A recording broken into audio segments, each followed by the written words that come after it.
wants it. All right. So how do you find people who don't want to be found? This gets a little gray, but at the end of the day, they are almost always findable. So let's start, like I said, with just a little bit of an understanding of databases. So as you probably know, there are various kinds of databases that house personal information. Emails are not technically considered PII. Okay, so there are certain rules and regulations around like fair commerce and CAN spam and GDPR that dictate how and when and why email addresses or personal identification can be housed. There are stricter rules in the EU than there are in the US, but it's likely that those rules will start to extend to the US. So as you probably know, like, the collection of certain kinds of digital identifiable information like IP addresses and things like that expired. So that was the, expiration of first party cookies happened last year and really changed the way that we're able to understand like who's coming to a website and understand the different data points that are associated with things like IP addresses. Okay, so when you live online, you leave all kinds of traces of who you are and data. Our ability to access or use that data is different than it was a year ago, and it will probably be different than it a year from now. So let's do as much as we can before it changes again. So databases are structured in a few different ways. There are public, private, and purchased databases are pretty much the three big categories that you're going to find when you go into email sourcing at scale. We're going to talk about email sourcing really not at scale. Okay, so what we're not going to do today is talk about like Zoom info and some of the major email sourcing systems because, and this is very important, because I very much think that GDPR rules, which are active in the EU and which will, I think, become similar rules will probably become active in the US, could very likely render all of those very commonly used and very expensive systems obsolete. I think it might become illegal to handle email addresses that way.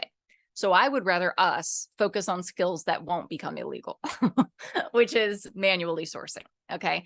So that's really the nature of what we're going to talk about today. I'm not going to talk about handling databases. I'm not going to talk about all these different SaaS systems that facilitate this. I'm going to talk about the actual process that you would go through if you were looking for individual email addresses based on certain data criteria. So the email source types that we have, public, private, and purchased databases. Let's talk about that for a second. So purchased lists, okay, immediately when you talk about email sourcing, everybody's going to talk about, we'll just buy us a list. We can buy a list about that. We can buy a list of 20,000 emails of people who have indicated an interest in X, okay? This is a black hat data handling methodology, meaning that it is technically not ethical. Most of the time, people surrender their email addresses either knowingly or unknowingly opting in to certain data privacy criteria.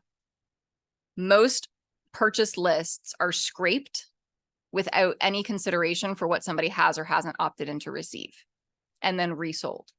Okay, it's kind of a black market technique. Now, are there lists you can purchase that you are allowed to purchase? Yes. But almost invariably, it's kind of a shady tactic and not one that we're really going to focus on. Even if we didn't care about the ethical ramifications of it, at the end of the day, I have not had good experience with purchase lists. They bounce. People didn't choose to be on them, so they don't want to be on them, and they get pissed, and your unsubscribe rates go really high. Like it can be a whole cluster. And so it's really not ideal. Okay. Another option is private lists. So these are lists where people have opted in and said, yes, I want to receive something. Like, for instance, I get an email and I want to say, yeah, I want to know about, hands-on STEM activities in South Jersey that I can give through Mommy Poppins or whatever. Okay. I opt in to receive that. So I have ethically said, yes, you are allowed to send me something, right? That email address exists on a private list that's owned by Mommy Poppins. They may or may not be allowed to give that list to other people. Oftentimes they are. Oftentimes my opt-in, I don't read the fine print, included their ability to share that email address with their network, solicitors, blah, blah, blah, blah, blah, right? So those are like privately owned lists that we would say like Mommy Poppins or the company that owns that list would have agency over distribution. It would be almost impossible for somebody like us to find that list. And it wouldn't really be ethical for us to use it unless we were part of the network that had like legal access to it. Okay. The third type of email is public. So this is when you register your Facebook account, your email address becomes basically fodder for the entire marketing universe. When you register a domain with GoDaddy, your email address basically, because I did this the other day, so I've gotten like 85 emails, right? When I registered to trademark our name, it became public, my email address, right? So there are many, many, many instances and probably trillions of data points of email addresses that exist in public databases. These are technically and ethically fair game. Okay. People have surrendered their rights to have it be hidden in any way, and they exist. Now, the tricky thing, and we'll talk about this in just a second, is that many people signed up for, let's say, Facebook, okay, with an email address that became then public property that anybody could find. And then over time, Facebook updated its privacy policy to say that, okay, if that was 20 years ago, you registered a Facebook account. Now you register a Facebook account, it doesn't go into the same version of a public database, and there are more restrictions on it. The tricky thing is the internet never forgets. So we'll talk in a second about, you can use things like, and I think we've trained on this before, like the Wayback Machine, to go and find internet archives. And in those internet archives, that email address exists.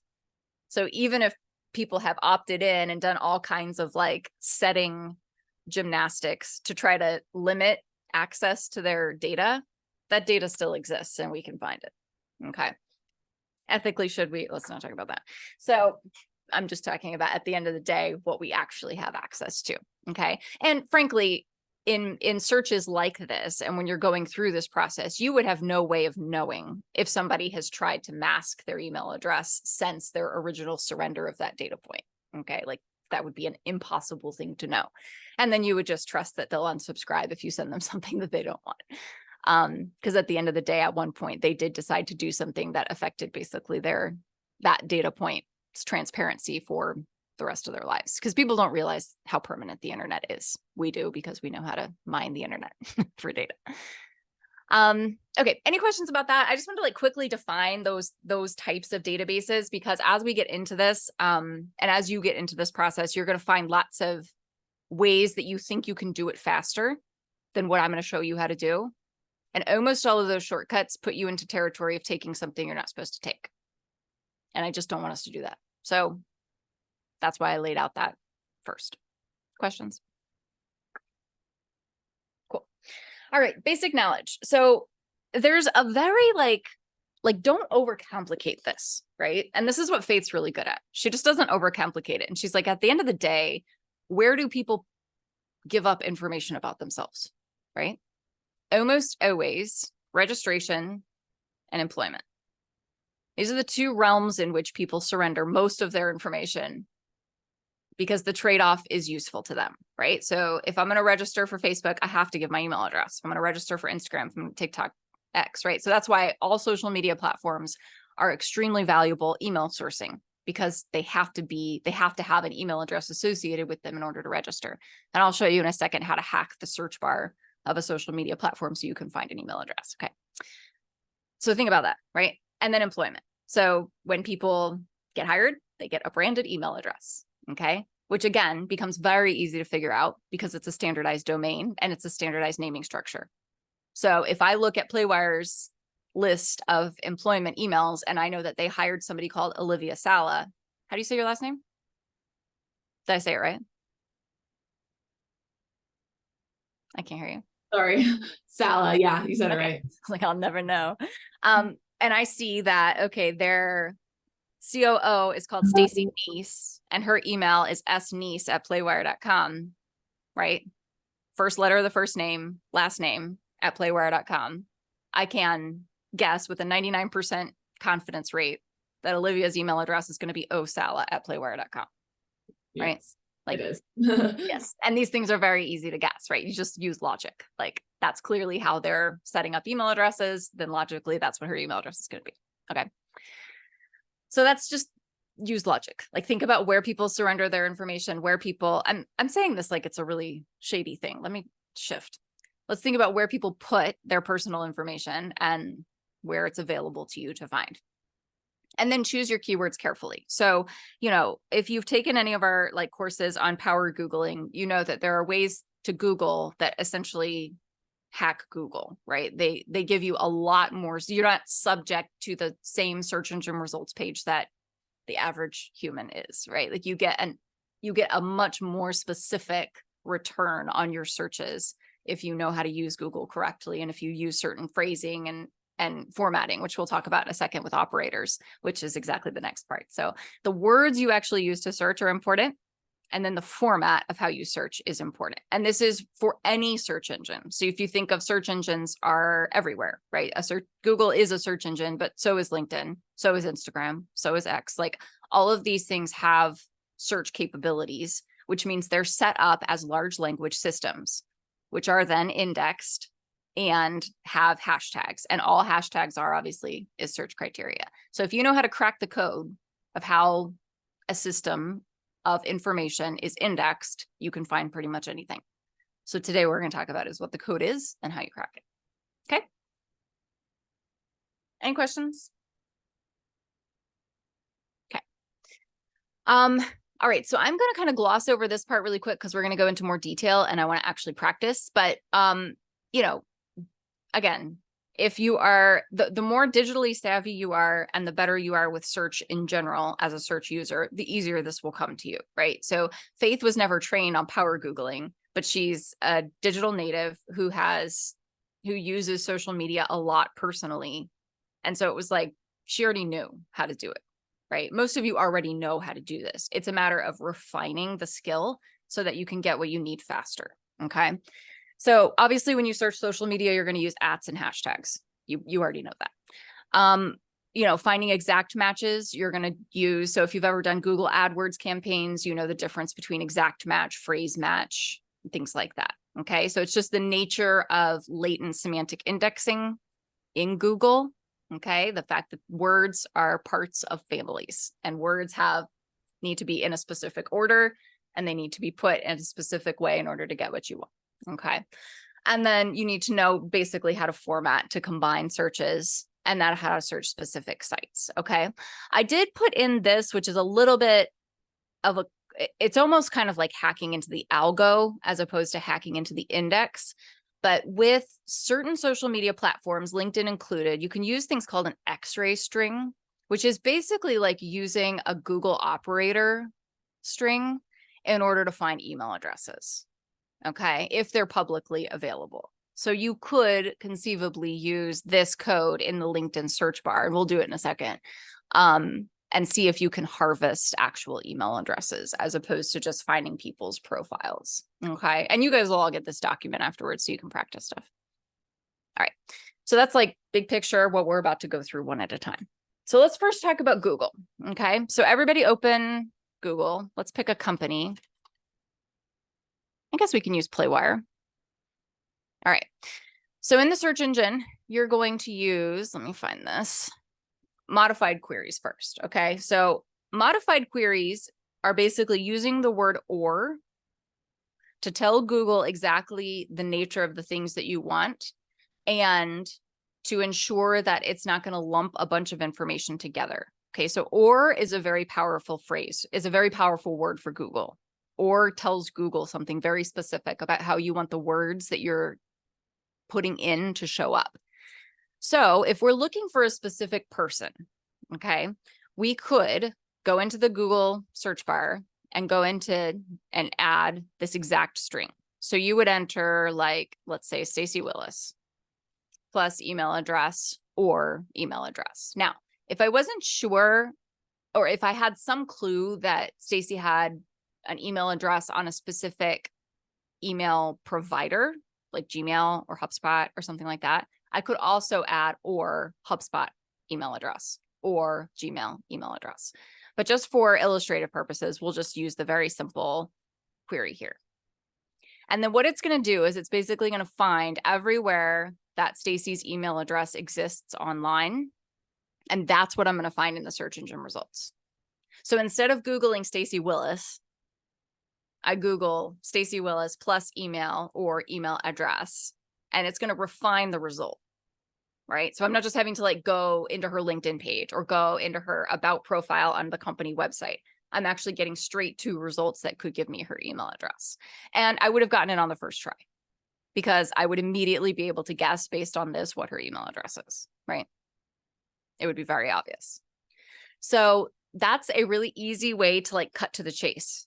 So you're not having to do multiple clicks per person. Obviously, what you need to know data-wise for this is who, the full name. Okay. Obviously, Stacy wouldn't work because that's illogical. And you would need to have some clues about company or something like that, right? Because I'm sure there are many Stacy Willises in the world. Okay. She shows up because she's very Googleable. Some other things that you could try, right, are using this modified query. So I guess you could use this one if you knew both of those data points. So if you knew both the name and the company they work for, you could go in here and say, Playware. And then it's going to immediately pull her up on the company site. Okay.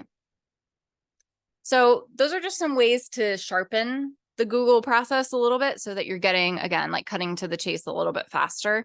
And then again, if you know anything about their email provider, you can get even a little bit more specific because there will be some times that you end up with like a branded email that they never check, right? So freelance writers are tricky for this. If you're looking for freelance journalists, you might find that they have like email addresses at every publication at Forbes.com, at entrepreneur.com, at whatever, and they never check those, right? Because writers are notoriously non-techie, so they didn't forward them and they don't check them, right?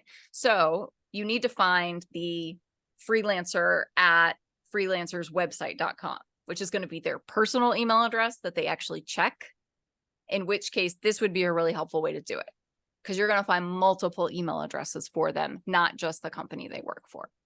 So there's a little bit of just intel from your, when you're finding people, you're finding names, you're finding leads, that you just need to use your logic to think about, okay, how does this person actually function on the internet? And then what is my best bet to find a way of reaching them that's most effective, as opposed to just, obviously, a useless kind of straightforward email. And if I could interject Yeah. real quick. So like for Credible, we had to look into, cannabis businesses. So how I went about that was, let's say it was Leafly. So I don't know who the CEO of Leafly is. So I did LinkedIn, found the CEO, found his name, and then I Googled his name plus the name of the company and then their business license, because they have to put an email on their business license when they register their, right, when they start their company. And that's kind of how I found all the CEOs' direct emails, and phone numbers too. So I think that's where LinkedIn can come into play, because if you don't know who owns a certain business, all you have to do is go on LinkedIn, go to the employee list, and they're always there. Yeah. So then that's kind of how you can get a name, and then you can kind of start this process of finding the email as well and kind of trickle that down. Yeah. And that just kind of harkens back to like just the logic, right? Think about where they put information, right? If you want to trademark something, if a company has anything trademarked, you can find a real email address for them, because nobody's putting an info at email address in a trademark application because it's high stakes, right? They want to know when they get approved for a trademark. So you can easily figure out what database. So that would be housed at the government, right? Patent and trademark office public list. And that's a public list. So again, it's just using logic to think about what have they done in their business development, what have they done in their professional life that they had to use a real email address for, and then following that train like Faith did. Yep. Okay. Next, we're going to look at search operators. I'm not going to go too deep into advanced search operators. If you want to have a power Googling session with Sanders, let me know. It's quite technical and you do need to have a little bit of code knowledge. That's not true, but it doesn't hurt. Or you can meet with Megan and she'll talk your ear off. I mean, Megan V, and she'll talk your ear off about Python. So let's talk about company search operators. So sometimes you know the name, right? Sometimes you can find the name of somebody. Sometimes you don't know exactly who you're looking for yet, right? You just know, like, okay, for instance, we know that we want to be published in adtech.com, right? We know a platform. So it's more of a platform play.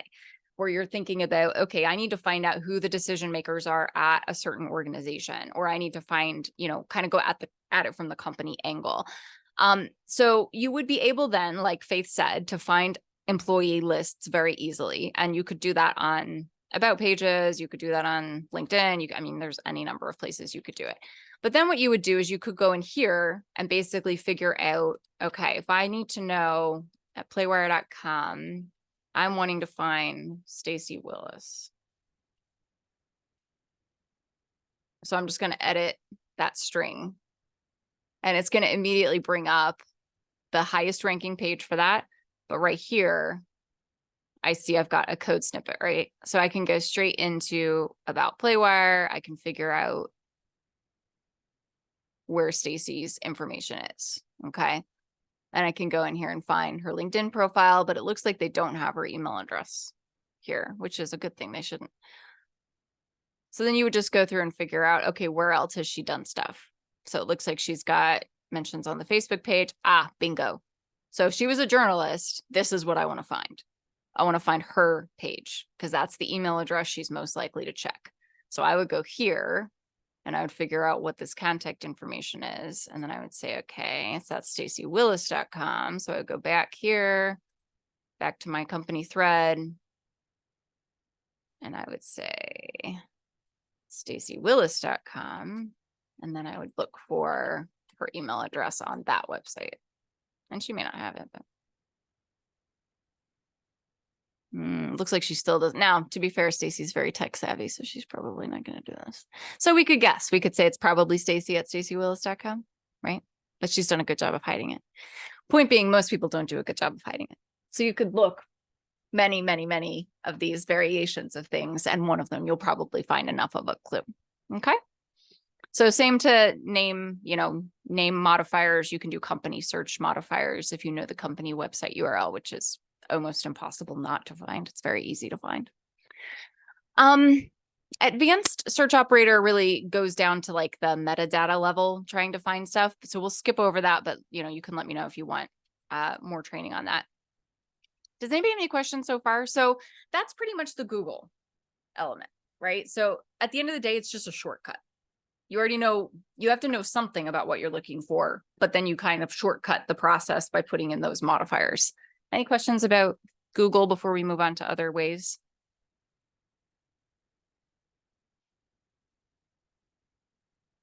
Crystal. Okay. As you probably know, there are a lot of people search kind of sites. Okay. One of the most popular is called Whois. So Whois is a lookup site where you can basically figure out. So if we wanted to go in here, go to playwire.com. We could figure out all kinds of information about the company. Okay. So it's kind of like a free Crunchbase. But what it's going to do is it's going to give you all of the original information from when that domain was registered. So to Faith's point, right? Like when a company goes to apply for a business license, they surrender data. When a company goes to register a business, they often submit data. Now, Playwire is a tech company, so they're very good about data. So they privatized their registration information. Most companies don't, right? So for most companies, you would actually get all kinds of information here. Now, why do we care about technical contacts? For backlinking purposes. So if we're going and doing a backlinking and trying to reach webmasters or people who are running websites, the technical contact is actually a very useful person because they're the ones who are responsible for making website changes. Okay. And if they aren't actually involved, if it's like a third-party web development company or something like that, they will almost never have qualms about putting you in touch with somebody, right? Because they don't work at the company, so they don't care. So they'll be like, oh yeah, I can get you in touch with the head of marketing. Or yeah, I can get you in touch with the head of press, right? So regardless of whether they themselves are useful to you, they're almost always a good gateway. Okay, so there's just that. So you usually will find out whoever registered the website, which depending on the size of the company, so if this was an individual freelance person, they registered the website themselves, right? They are their own administrator. All of their information will probably be populated there. So that's a really easy, fast, and free way to find information. Let's think of another website that we could do. Let's think of another client. We have kosher.com. Let's see if they privatized. All right, so then we would look here. So what we could do is we could send that to Shaoli and she could decode that and we could find their email address. Okay. But see, this is going to become more and more common as GDPR becomes a thing. Yeah. All right. Any questions about Whois? Okay. So that's an easy way to find people. There's a whole bunch of others. So like 123 People Search, Intellius, People Smart, things like that. They're usually pretty up to date. And I would say like they'll give you clues. So like I said, if you use your kind of just logic and look at how a company structures email addresses, you can almost always figure out what somebody else's email address is. Okay. Just based on kind of how many asterisks there are, things like that. Okay. You also can find like extensions. So for instance, like there's a whole bunch of different Chrome extensions and things like that. If you really get into like prospecting, that will enable you to like add it just as a plugin, right? So you've just got it here as an extension and it'll run through and give you company data and things like that. A lot of the good ones are paid to play, like you got to pay for them. But sometimes they're worth doing and then they can kind of, you can get them more at scale. So I said I wasn't going to go much into the software thing, but I did want you to know, like, as you do prospecting, if you ever get to the point where you're like, this is just too manual, there are absolutely things that you can do this way. And if you'll see, it'll just kind of help you learn. Basically, you're looking by domain, okay, like we did with the Whois, or you're looking by name, like we did with the Google search, or you're looking by company name, like we did with the Google search. And those are pretty much the 3 dimensions of data that you're always going to be trying to chase in order to find what you need. Okay. Now, the problem is almost all of these like try to upsell into like email marketing and CRM, and it's unnecessary because obviously we all have CRMs. All right. Rocket Reach is a good one, that kind of thing. All right. Any questions about any of the tools? I think that's just experiment, right? And see kind of how it works for you. All right. Then we have non-Google searches. So obviously Google is not the only game in town. And out of, between Bing and Google and a couple of others, Google is obviously the biggest and the biggest target for data breaches. And so because of that, they're also people are very careful with data, right? When it comes to Google, and Google has to be careful with the way it handles data.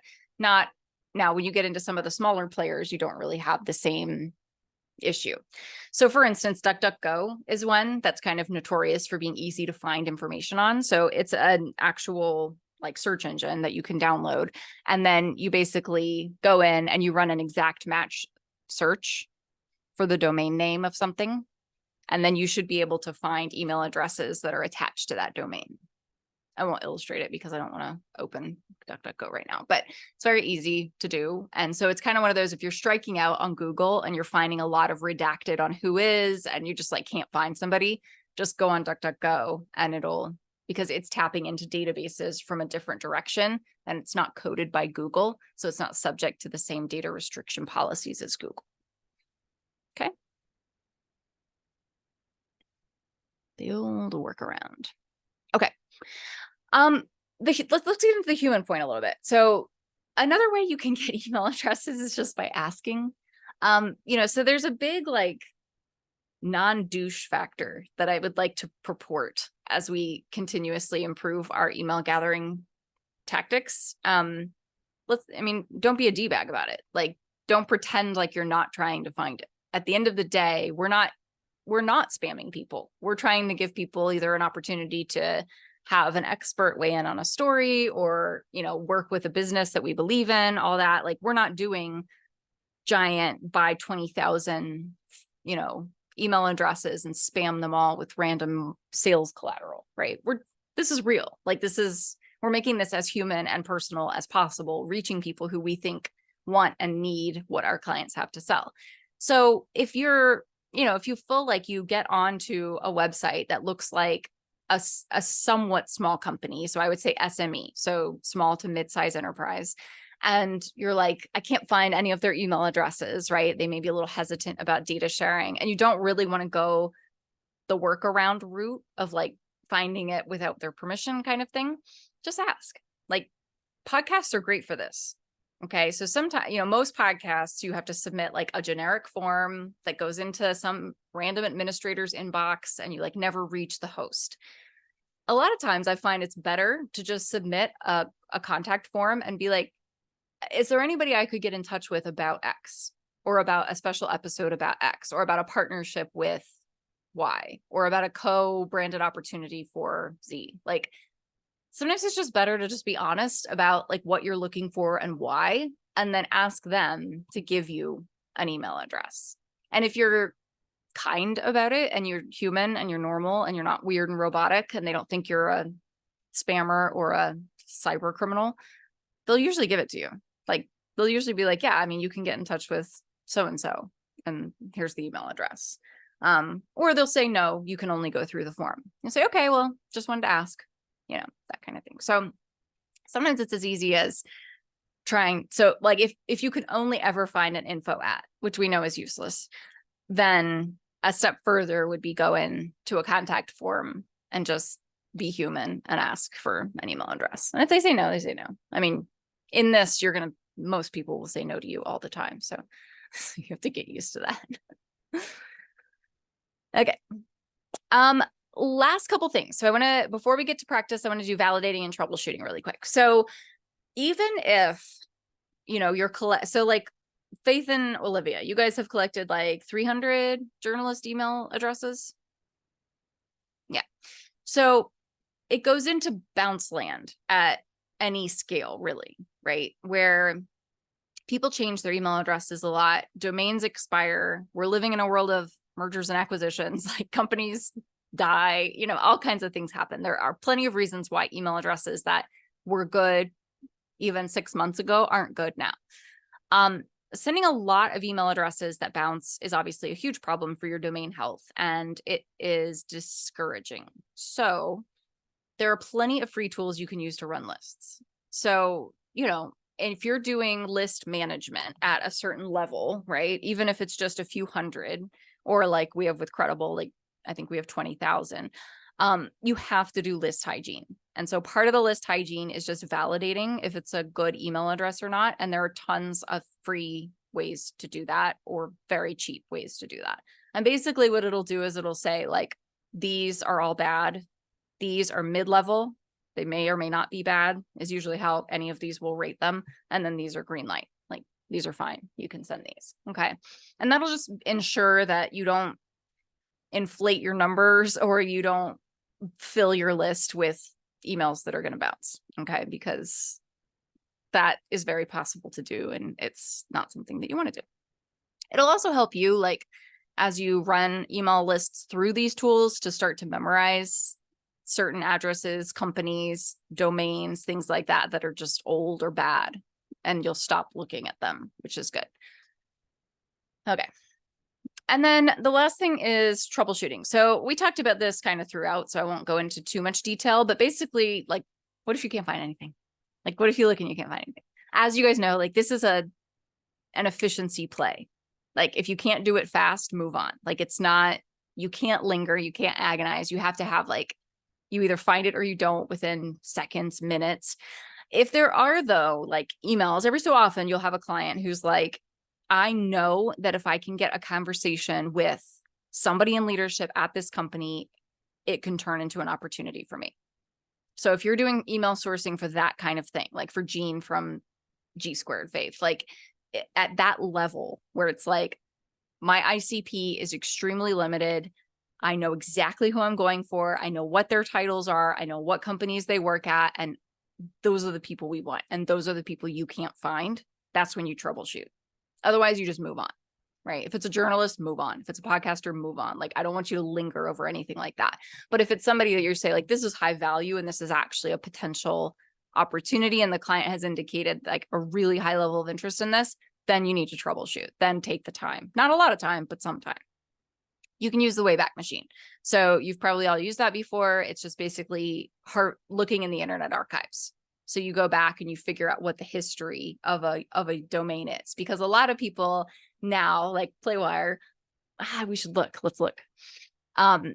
They don't put their email addresses in because for marketing purposes, it's really bad to have your email address on a website, right? Because you're not going through a forum, you're not gathering any data. All you're getting is just an email from somebody, right? Which is like the lowest possible quality of an intake that you could have. Like you're not getting anything useful from them. So, you know, all of us use forums because we want to gather data, but we didn't really do that like even a decade ago. Hold on, wait, I did that in the wrong spot.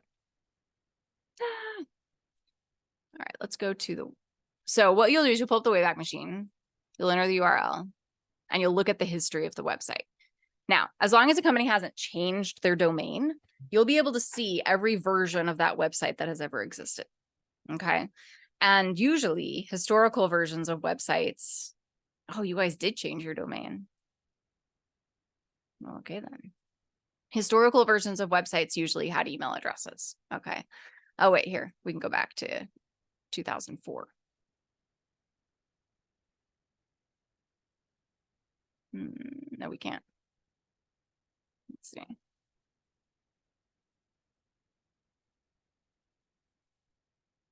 think 2010, maybe. It takes it a minute because it's harvesting. So point being, a decade ago, we all put our email addresses everywhere. So if you go back to historical versions of a website, you may very easily find email addresses. Let's see what pages were back in 2011.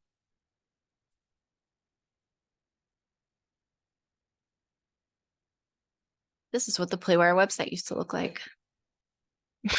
That's crazy. All right, so if we go into contact, let's see.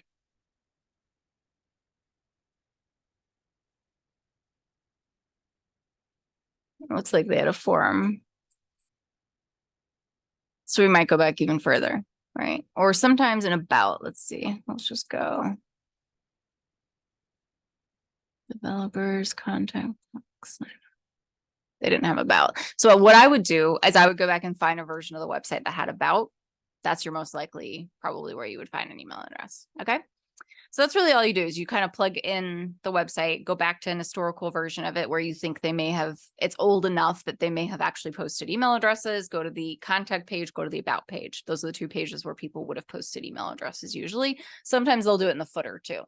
And you can try to find an email address that way. Okay. The other thing you can do, which I've already shown you, is like guess. You can just guess based on the domain and based on what their other email addresses are structured like, what the email address could be. And then you can also find social networks. Okay, so if they went to sign up for Facebook, you can use some of the X-ray kind of codes in different social media search engines to find people's email addresses there. Okay.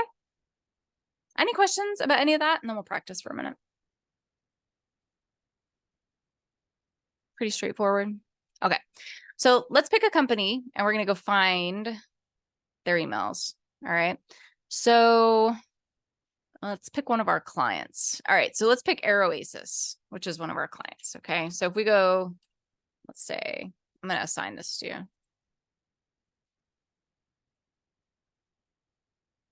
Oh, but Megan probably already knows all this because she writes for Oasis.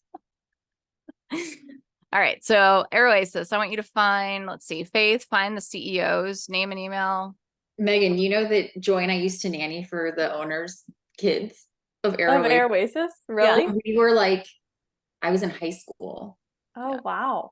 Joy, For you were like Brad. Did you ever meet Brad? Brad. I never met anyone from there. Yeah, just I mean, how full circle is that? wow, that's Wild. crazy. That's crazy. Let's see, someone in.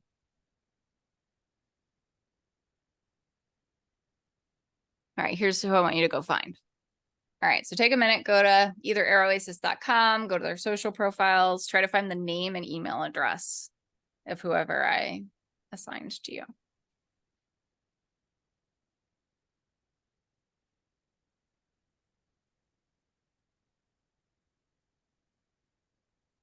Wait, Joy, for some reason Why can I not see that screen anymore? Like, where did it go? I said for you, someone in business development. Okay, okay. Thank you. Let me make sure they have someone in business development. What the heck? Do they have a CFO? I don't.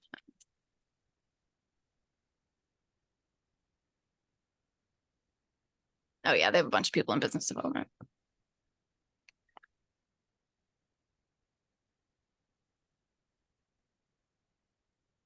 You can add it to that doc when you got it. If you don't have a category, just type it in.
I'm finding someone in marketing, right? Not the. Yeah. Am I finding CMO? I don't think they have a CMO. Oh, okay. Because it says on the doc CMO. So Yeah, sorry. This is just random. Oh, okay. That's fine. I just wasn't sure which one I was supposed to be looking at.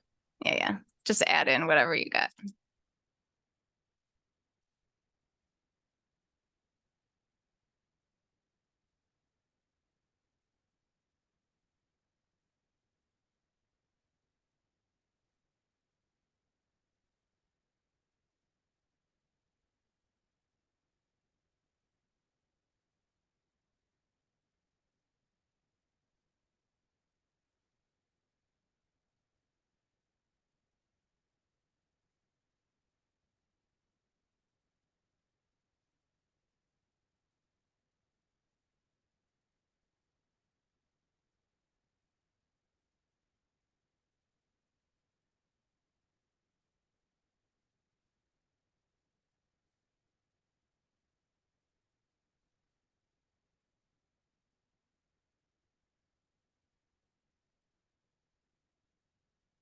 All right. Has anyone found one yet?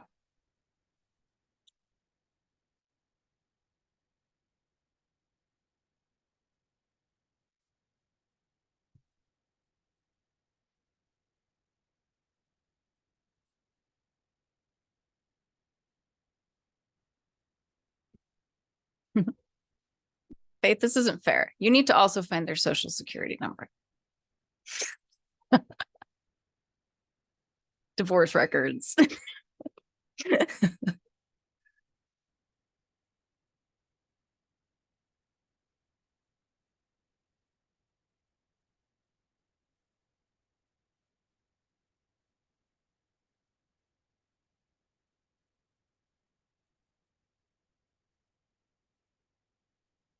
job.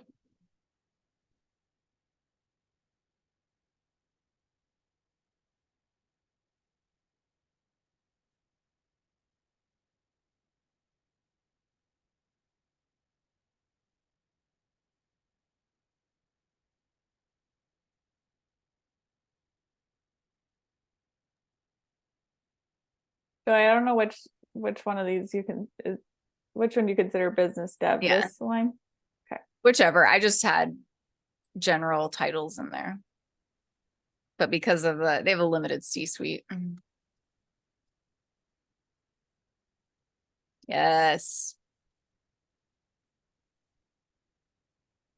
Good job, Olivia. That's who I was hoping you would find.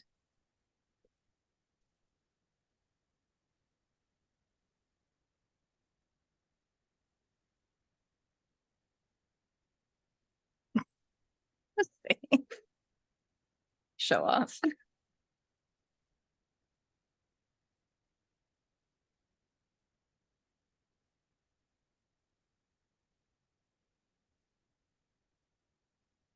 Good.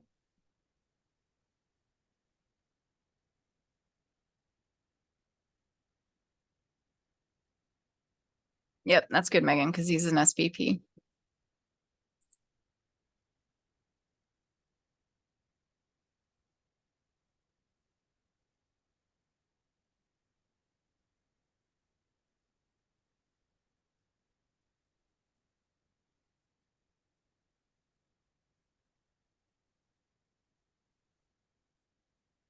All right, good job.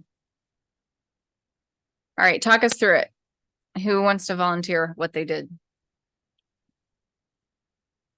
I can go. Yeah. I first went to LinkedIn and just went on people on the Air Oasis page. I found Ariel Benert. Is that his her name? I think Benner? it's better or something like that. Yeah. And then I did the Ariel Benner plus email or email address. And then that brought me to Zoom info. Good. I already had an account, so Does Playwire use Zoom info? no, but it said I could get it for free like a little bit ago, and so I guess I have it for free still. Nice. Good job. All right, Faith, what did you do? Yep. So I just Googled president of CEO of Air Oasis. Then I went to LinkedIn to verify that that's actually who is the CEO right now. And then I also found the president's name. I wasn't able to find his email, but I was like really close. And then up came an article about the president of Air Oasis, Steve Hernandez, and the reporter who writes about mechanical, all this stuff came up, and his email actually came up too, which would be great to have, because if they want to do press outreach, then that's one email of a journalist we have. Good. Good. All right, Megan S. Same. I actually was curious if they listed their company on the website. So I first went there and then I went to LinkedIn and then I cheated because I know Right. in full transparency. So yeah, I found someone on the pregnant card. LinkedIn list. Yeah. Good. All right. There's no, it's not cheating to use advantages. All right, Megan K, what did you do? Pretty much the same thing. I started at LinkedIn actually. And just, I typed it. No, I'm sorry. Actually, I started Google and I typed in that very basic Stacey Willis example that you gave us. Back up. I started at LinkedIn, typed in name. the L's, yes, saw name, then did that, did that with Mhm. on Google. It was just right there. Good. All right, good job. All right, so you can see how, figuring out, there are many ways to do this. So let's just start with that, obviously. We'll do one more just to practice one more time. The key is finding a pattern of it that works for you, that you can do the fastest, okay? Because speed is kind of everything here. So let's pick another company, and I'll pick some roles for you. So let's do, here's a harder one. So let's do one that has a little bit more international, okay? Because this kind of changes the game, because when you're searching for a global company, they often have many subdomains. Now this company doesn't, so because I'm not going to make it that hard on you, but the prefix, like the suffixes, the .com, .io, .us, .uk, like that changes, which usually if they're using subdomains, then changes their email structure, okay? We're going to use a company called Dimitra, which is one of our clients, okay? And I want you to find, let's see, I'll go through and do this again. So Faith, you need to find somebody harder for Pete's sake. You need to find like a director in like Central America. Okay. Olivia, I'm gonna have you find the CEO. Megan S, I'm gonna have you find the director of marketing. I'm writing this in the chat. And then Megan K, I'll have you find the what is he? I think he's like the CTO or the crypto director. All right. So go forth and conquer. Name and email. I'll add it to the sheet here. And full disclosure, Faith, I'm not even sure that thing exists. Find it if you can.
Megan K, I gave you a hint. Because he has a weird title.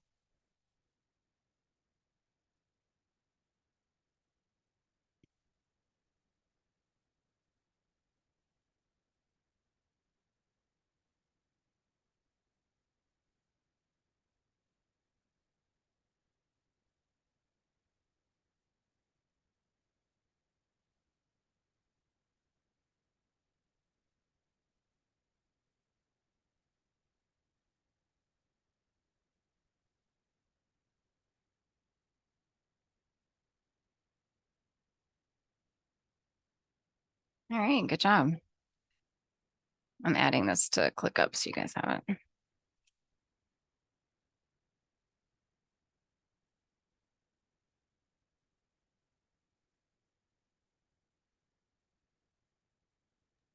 You know, Yeah. most of the emails are on their site.